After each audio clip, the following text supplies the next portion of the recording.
The Court of Appeal, sitting as the Presidential Election Petition Court, has granted leave to Mr. Peter Obi and Alhaji Atiku Abubakar to inspect sensitive materials used by the Independent National Electoral Commission (INEC) to conduct the February 25th presidential elections. The duo had brought applications seeking an order of the court to inspect materials used for the conduct of the election. A panel of the appellate court, led by Justice Joseph Ihie, made the orders after it heard two separate ex-parte applications the aggrieved presidential candidates filed alongside their political parties. Listed as respondents in the election petition cases were INEC, the acclaimed winner of the presidential election, Bola Tinubu, as well as his party, the All Progressives Congress (APC). The applications were brought pursuant to Section 36, subsection 1 of the 1999 Constitution, Section 146 of the Electoral Act 2022, paragraphs 47, subsection 1 and 54 of the First Schedule to the Electoral Act 2022, and under the inherent power of the tribunal. Specifically, the applicants urged the court to compel INEC to allow them to obtain documents in its custody that were used for the presidential election. They insist that the requested documents would aid their petition against the outcome of the presidential contest that was declared in favor of the APC's presidential candidate. Away from election matters, most courts across the country have resumed activities after shutting down for a few days to allow judges and other judicial staff workers perform their civic duties in the presidential and National Assembly polls of February 25th.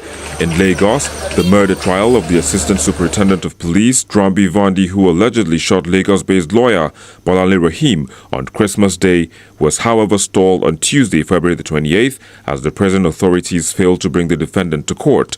Though there was no official confirmation, a court registrar who spoke to Channels TV off-air said the prison authorities had cited possible unrest in town in the aftermath of the just concluded presidential and National Assembly election as the reason for not... A disappointing outing on the part of the Independent National Electoral Commission. Nigerians had been assured that we're going to have a credible election, a peaceful election, whereby votes will count. Regrettably,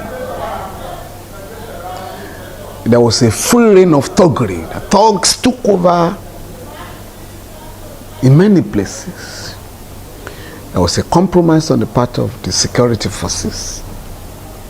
There was a compromise on the part of some INEC chiefs. There was impunity on the part of some governors. I do hope that we'll be able to draw sufficient lessons from the exercise. As our courts will say,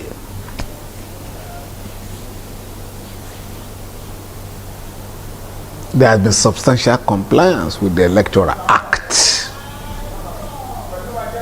because you could isolate where you have pockets of illegality, pockets of violence. The one I find extremely horrible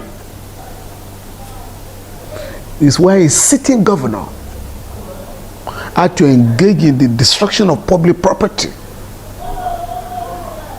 by digging holes on a public road.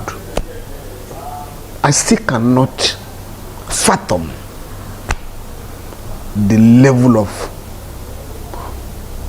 illegality that occurred there.